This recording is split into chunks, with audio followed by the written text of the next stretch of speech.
According to Donate Life America, currently more than 120,000 men, women, and children are awaiting organ transplants in the United States. Of those 120,000 people, 18 will die each day from lack of available organs.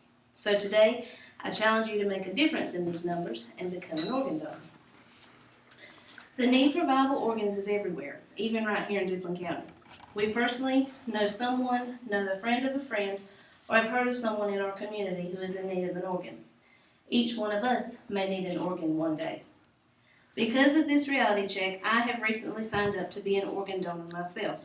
Although I haven't had a family member or friend to need an organ transplant, I still feel very strongly about this. During my nursing career, I have watched many people lose their battle with their disease process because of the lack of viable organs. Over the next few minutes, I will share with you some common myths regarding donation, some stop and think statistics, and types of donations, and how to sign up. So listen up.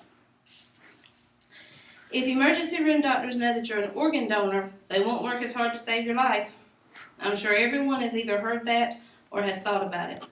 According to UNOS, this is one of the most common myths about being a donor.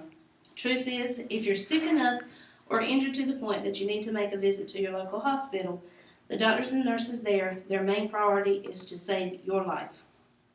If when trying to save your life, a physician confirms brain death, it is then and only then that the idea of organ donation can be brought up to the family. According to donors1.org, another common myth is, I'm too old to be a donor. Truth is, there's absolutely no age limit on becoming an organ donor. At the time of death, the medical record is thoroughly reviewed and decisions are made whether organs are viable on a case-by-case basis. Sadly, because of these myths, donors decide against organ donations. My second point is, here are the statistics. According to organdonor.gov, in 2012, 28,051 people received organ transplants. Of these, 1,772 were children under the age of 18. Of those, 797 were age 5 and under.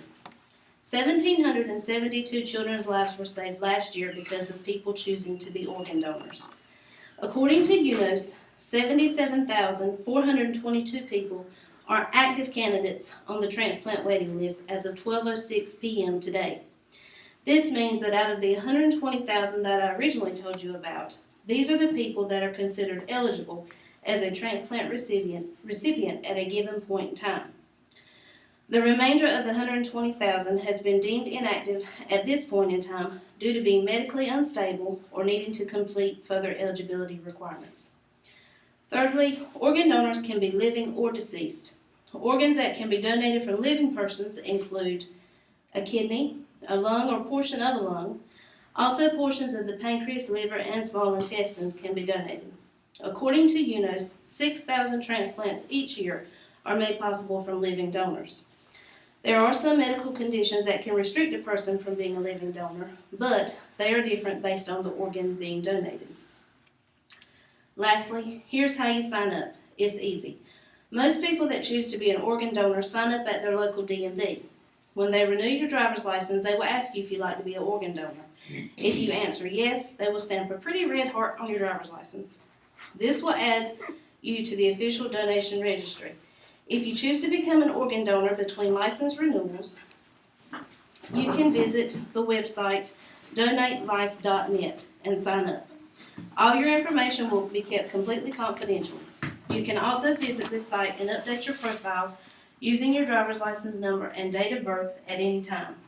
I did so today. So to review, there are many myths surrounding the process of organ donation. If you have questions, please check with reliable sources. Don't solely rely on word of mouth. Statistics don't lie. There is an abundance of people needing organ transplants every day, whether the donors are living or deceased. Lastly, sign up is easy.